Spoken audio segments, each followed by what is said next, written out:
গম পাইছে যোৱাকালি যিটো ঘটনা হৈ গৈছে কাৰ্বি আংলং অট'নমাছ কাউন্সিলৰ যিটো সিদ্ধান্ত মৰ্মে আমাৰ কাৰ্বি আংলং অট'নমাছ টেক্সেশ্যন ডিপাৰ্টমেণ্টে কাৰ্বি আংলঙৰ চুকে কোণে ট্ৰেডিং লাইচেন্স সম্পৰ্কত সজাগতা বুলিয়েই কওক বা এটা ডিচিশ্যন মৰ্মে তেওঁলোকে দোকানে দোকানে বা বিভিন্ন ঠাইত গৈ তেওঁলোকৰ সম্পূৰ্ণভাৱে ট্ৰেডিং লাইচেন্স আছেনে নাই, তেওঁলোকে সময়মতে প্ৰভিজনেল টেক্সবিলাক পৰিশোধ কৰিছেনে নাই, গোটেইবিলাক চালি জাৰি চাবলৈ এটা ডিপাৰ্টমেণ্ট আছে টেক্সেশ্যন ডিপাৰ্টমেণ্ট। গতিকে এই টেক্সেশ্যন ডিপাৰ্টমেণ্ট মুৰব্বীসকলে কাৰ্বি আংলঙৰ বহুত ঠাইত তেওঁলোকৰ সফলভাৱে তেওঁলোকৰ ডিউটিবিলাক কাৰ্য কৰি আহিছে।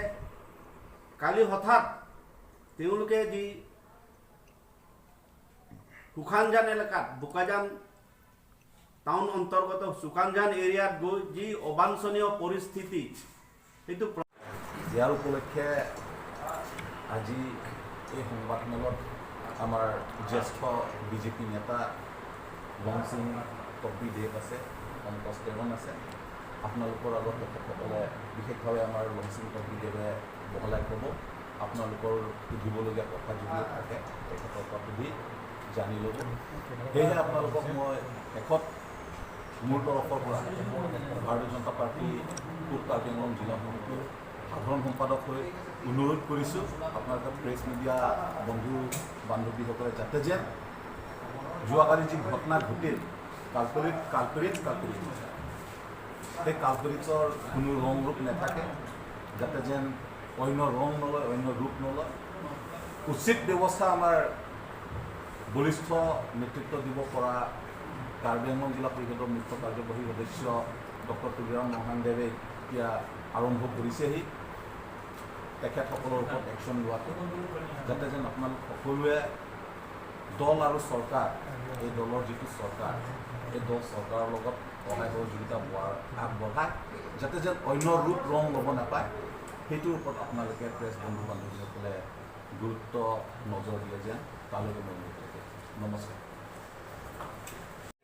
তেতিয়া এইটো কোৱাৰ লগে লগে মনোহৰ সিংহতে এইটো কোৱাৰ লগে সি তহঁতে একো নাজানে, ইমান ভয় খাওঁ, তহঁতে নহ'ব এই বুলি কৈ তাৰ পৰা ঘূৰি আহি এই যিমান মানুহ আছে তেওঁলোকে কৈ গ'ল আৰু 26 তাৰিখে আমি যিমান আছে আমি একদম সকলোৱে যাম, কাউন্সিল টিম আমি ঘেৰাও কৰিম, য'ত যি কৰিব লাগে আমি কৰিম। এইটো 26 তাৰিখে কৰাৰ লগে 27 তাৰিখে যেতিয়া কাউন্সিল টিম গ'ল তাত টিম যোৱাৰ লগে লগে তেওঁলোকে গাড়ীৰ পৰা নামাৰ লগে লগে গোটেই ৰাইজ বিশেষকৈ এই বিজয় তাত দোকানত তেওঁলোকে হোটেল এটা আছে তাতে গৈ আলোচনা কৰিছে যে গোটেই মানুহবিলাক আমি এনেকুৱা ধৰণে লেচন দিব লাগে, এনে এটা আলোচনা কৰিছে আৰু তাত যে আমি এৰিব নালাগে, একদম আমি য'ত যি হ'ব লাগে আমি মুঠতে একদম হেৰি নামানো এইবিলাক এনেকুৱা ধৰণে। আৰু তাৰপিছত যেতিয়া এই কাউন্সিল টেক্সেশ্যন ডিপাৰ্টমেণ্টৰ তাক নামিলে তাত নিক্সন বুলি এজন ল'ৰা তাক গাড়ীৰ পৰা নমালৈকে চোৰা কলাৰ ধৰিছে, ইয়াক ধৰি একদম টানি চুচৰাই লৈ গৈছে, টানি চুচৰাই লৈ গৈ তেওঁ একদম মাৰি পেলাই। আৰু ঠিক সেই সময়তে মোহন তকবি বুলি তাৰ এজন স্থানীয় নিবাসী হয়, তেওঁ বচাবলৈ গৈছিলে, তেওঁ বচাবগৈ তেওঁ কিমান মাৰধৰ কৰিলে, কিমান চিলাই পৰিছে, হাত কাটিলে, ভৰিত ক'ত ঘাঁ কিমান আপোনালোকে নিশ্চয় দেখিছে, ৰদেৰে ক'ত হেৰি কৰিছে। তাৰোপৰি আৰু হেৰি আছে বৰলংকি বুলি এই ভিতৰৰ পৰা একদম চুচৰাই লৈ গ'ল তাক। ঠিক সেই সময়ত অচি আহি পালে, এই বোকাজানৰ অচি গৈ নোপোৱা যেন তেওঁকো তাতে মাৰি পেলাই। গতিকে এনেকুৱা ধৰণৰ গোটেই অবাঞ্ছনীয় যি পৰিস্থিতি হৈছিলে। গতিকে বিজয় সিং মানুহজন আমি জনামতে তেওঁ অপৰাধী বুলিয়ে ক'ব লাগিব, তেওঁ এজন মাফিয়া, তেওঁ চুফাৰীৰ বেপাৰীৰ পৰা আৰম্ভ কৰি বহুত অন্য ধৰণৰ, আৰু তেওঁ কেইবাটাও বোলে তাত অসাধু ব্যৱসায় চলি আছে, ডিমাপুৰতো ঘৰ আছে ক'ত কি তেনেকুৱা। গতিকে কালি তিনিজনক কালি এৰেষ্ট কৰা হৈছে, কিন্তু বিজয় সিং এতিয়াও পলাই গ'ল, পলাতক অৱস্থাত আছে। প্ৰশাসনে এতিয়াও বিচাৰি আছে তেওঁ ডিমাপুৰ ফালে পলাই গ'ল বুলি আমি এনে গভু এটা পাইছোঁ। গতিকে কিন্তু হাৰি নাযাওঁ, প্ৰশাসনে নিজে নিজৰ কামবিলাক কৰি আছে। গতিকে আপোনালোকে নিশ্চয় জানে যে আজি কাউন্সিলে যিটো কৰিছে সেইটো আজিৰ নহয়, এইটো অসম চৰকাৰৰ গভৰ্ণৰৰ এইটো 1953 অৰ্ডাৰ আছে। আপোনালোকে সেইটো নিশ্চয় সকলোৱে জানে, কাউন্সিলৰ এইটো সংবিধানতে আছে। 1953 অৰ্ডাৰ মতে কাৰ্বি আংলঙত মানে 6 শিডিউল এলেকাত যদি ব্যৱসায় কৰিবলৈ হ'লে এইটো ট্ৰেডিং লাইচেঞ্চ সকলো ক্লিয়াৰ হৈ যাব লাগে। এইটো গভৰ্ণৰ সেইটো এপ্ৰুভেল আছে।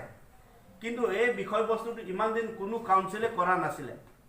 যি কাৰণতে নহওক, তেতিয়া কাউন্সিল মুৰব্বীসকলে অজ্ঞতাৰ কাৰণে হওক বা যি কাৰণে হয়তো নোৱাৰে, এইটো আজি এনেকুৱা হৈ আছে। কিন্তু আমি শলাগবই লাগিব বৰ্তমানৰ যিটো CM ডক্টৰ তুলিৰং ৰহাংদেৱ, তেখেতৰ নেতৃত্বত কাৰ্বি আংলঙত যাতে সুচাৰুৰূপে সকলোৱে যাতে ব্যৱসায় কৰিব পাৰে।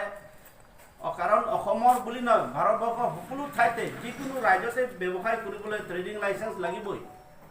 আৰু এখন দেশত থকা মানে আমি আজিয়ে জানো ইনকাম টেক্স আমি সকলোৱে দিব লাগিব, যিসকলে দিওঁ টেক্স মানে সেইটো কম্পালচৰি। সেইটো গতিকে ইয়াতো ব্যৱসায় কৰিবলৈ সেইটো ট্ৰেডিং লাইচেঞ্চ লাগিবই। গতিকে ট্ৰেডিং লাইচেঞ্চ কাৰ আছে কাৰ নাই, ক'ত কি থকাটো বাঞ্ছনীয়, এই বিষয়টোত CM খুব গুৰুত্ব সহকাৰে ইচিত পাছ কৰিছে। আৰু সেইমতে তেওঁ এটা নতুনকৈ মানে নিযুক্তিও কৰিছে। গোটেই টেষ্ট ইন্সপেক্টৰৰ পৰা আৰম্ভ কৰি নতুনকৈ বিষয়ববীয়াসকলক তেওঁ নিযুক্তি দিয়াৰ পিছত এই কামটো সুচাৰুৰূপে চলা। বোথ ইলেক্ট্ৰনিক প্ৰিণ্টিং লগতে পৰ্টেল, এই তিনিও সাংবাদিক কৰ্মী সকলোলৈ মই মোৰ তৰফৰ পৰা ধন্যবাদ জ্ঞাপন কৰিছোঁ। আৰু আজি এই প্ৰেছ মিট পতাত আপোনালোকক মতা কাৰণটো হৈছে যোৱাকালি অনিচ্ছাকৃতভাৱে ঘটনা আমাৰ বোকাজানৰ চুকানজানত যি ঘটনা ঘটিছে, সেই উপৰিয়ে আজি আমি প্ৰেছ মিট কণ্ডাক্ট কৰিছোঁ। আমি কাৰ্বি আংলঙবাসীয়ে জ্ঞাত, আমি সৰ্বদিনৰ সৰ্বশ্ৰেষ্ঠ মুখ্য কাৰ্যবাহী সদস্য কাৰ্বি আংলং জিলা ৰাজ্যবাহীয়ে পোৱাত আমি সক্ষম হৈছোঁ। বলিষ্ঠ নেতৃত্ব দিব পৰা কাৰ্বি আংলং জিলা পৰিষদৰ মুখ্য কাৰ্যবাহী সদস্য মাননীয় ডক্টৰ তুলিৰাম ৰহাংদেৱে বৰ্তমান কাৰ্বি আংলং জিলাত স্থায়ী শান্তিভাৱে যিদৰে পৰিচালনা কৰি লৈ গৈ আছে। যোৱাকালি ঘটনাটোৱে সম্ভৱপৰ কাৰ্বি আংলং জিলাবাসীক কিছু হ'লেও মনত আঘাত আনিছে। সেই ঘটনাৰ যাতে যেন অন্য ৰং অন্য ৰূপ দিব নোৱাৰে, সেই কথালৈ আমি আজি আমাৰ ডিফু কাছা ষ্টেডিয়ামত প্ৰেছ মিট আপোনালোকক আয়োজন কৰি ঠায়ে ঠায়ে কালি সম্পূৰ্ণ তেওঁ এই নেতৃত্বত তাত ইন্সপেক্টৰসকল আছে আৰু তেওঁলোক আৰু ওপৰৰ মহলীয়া অফিচাৰকেইটাই তেওঁলোকে গৈ এই কামটো কৰিছিলে। গতিকে এই বিষয়ত মই CM মহোদয়কো মই হেৰি কৰিছোঁ। তেওঁ আজি ফোনেৰে মই কথা হৈছে, তেখেত দিল্লীত আছে। গতিকে তেওঁ কৈছে যে মোক জনাইছে যে এইটো কাউন্সিলে কোনো মানে ইলিগেল কৰা নাই। সেইটো কাউন্সিলৰ যিটো সংবিধানৰ মতে, অসম চৰকাৰৰ গভৰ্ণৰৰ যিটো অৰ্ডাৰৰ মতে এই বিষয়বস্তুবিলাক কৰি থকা হৈছে। গতিকে ইয়াত কোনো ধৰণৰ কোনো যাতে অন্য ৰূপত যাতে লৈ নাযায়, এইটো ৰাজনৈতিকভাৱে যাতে বিষয়টো লৈ নাযায়, তাৰ বাবে তেওঁ আহ্বান জনাইছে। কাৰণ সংবিধান প্ৰদত্ত বিষয়বিলাকৰ ওপৰতহে আজি 1954ত এইটো পাছ কৰিছে। BC হাজৰিকা আহে তেতিয়া under secretary to the government of Assam tribal areas and welfare backward classes department, তেওঁৰ সেই সময়ৰ অৰ্ডাৰ। আৰু এটা হৈছে RS Subramaniam, secretary to the government of Assam tribal areas department. সেই তেতিয়াৰ সেই অৰ্ডাৰ মতে আজি কৰি থকা হৈছে। গতিকে আমি কালি এই ঘটনাটো আমি বিশেষকৈ ছ'চিয়েল মিডিয়াতে দেখা পাইছোঁ, তাত আমিও যোৱা নাছিলোঁ। বহুত দুখ লাগিছে যে নিজৰ ডিপাৰ্টমেণ্টৰ মানুহে যেতিয়া এই কাউন্সিলৰ অৰ্ডাৰ কাম কৰিবলৈ কোনো ঠাইত এনেকুৱা অবাঞ্ছনীয় পৰিস্থিতি হোৱা নাছিল কিন্তু এই কেইজনমান এই দালাল এই মাফিয়াবিলাকৰ কাৰণে এই ঘটনাটো সম্ভৱ হ'ল আমি খুব দুখ পাইছোঁ যাতে পুনৰ তেনেধৰণৰ কোনো ঠাইত যাতে এইটো আৰু পুনৰাবৃত্তি কাউন্সিলে তেওঁলোকক যে হেৰি কৰিব আৰু ব্যৱসায়ী তেওঁলোকক বোলে ট্ৰেডিং লাইচেঞ্চ নাই কাৰণে আৰু কৰিব দিয়া নহ'ব তেনেকুৱাটো নহ'ব তেনেকুৱাটো নকৰেতো তেওঁলোকে যদি নাই তেওঁলোকক এই সুবিধাটো দিয়া হ'ব লাইচেঞ্চ ৰিনিউ কৰিব লাগিব যদি টেক্স দিয়ে নাই প্ৰফেশ্যনেল টেক্স দিয়ে নাই টেক্স দিলে হৈ গ'ল এইটো আৰু তাতো আলোচনাৰ মাধ্যমেৰে কিমান বছৰৰ পৰা ক'ত কি একদম পেনাল্টিয়ে বোলে ইমান বছৰৰ পৰা ইমান তেনেকুৱাও নহয় সকলোবিলাক আলোচনাৰ মাধ্যমত সমাধান কৰিব পৰা বস্তু হয় গতিকে এই বিজয় সিঙৰ পৰা আৰম্ভ কৰি এতিয়া যিসকল পলাতক আছে তেওঁলোকক অতি শীঘ্ৰে এৰেষ্ট কৰিবলৈ আমিও প্ৰশাসনক দাবী জনাইছোঁ আৰু আজি ইতিমধ্যে 3টা দোকান সিল কৰা হৈছে বিজয় সিং সঞ্জয় সিঙৰ তেওঁলোকৰ গোডাউনবিলাক সিল কৰা হৈছে গতিকে আজি আমাৰ লগত কাউন্সিলত টিমো অহা কথা আছে আমাৰ কিন্তু বৰ্তমান তেওঁলোক সুকানজান এলেকাতে আছে তেওঁলোক এই প্ৰশাসন লগত জনতা পাৰ্টি হৈ তিনিকৈ মাফিয়া বিজয় সিং সঞ্জয় সিং আৰু মদন গুপ্তা কমলেশ গুপ্তা তেওঁলোকৰ নেতৃত্বতে এই গোটেই যি অবাঞ্ছনীয় পৰিস্থিতি সেইটো হ'বলৈ পাইছে তাৰমানে তেওঁলোক কাউন্সিল টিমে 26 তাৰিখে গৈছিলে 26 তাৰিখে গৈ সিহঁতে সেই এলেকাত যোৱাৰ লগে লগে দোকানীবিলাকক ক'লে যে আজিতো যিহেতু দোকানবিলাক বন্ধ হৈ গৈছে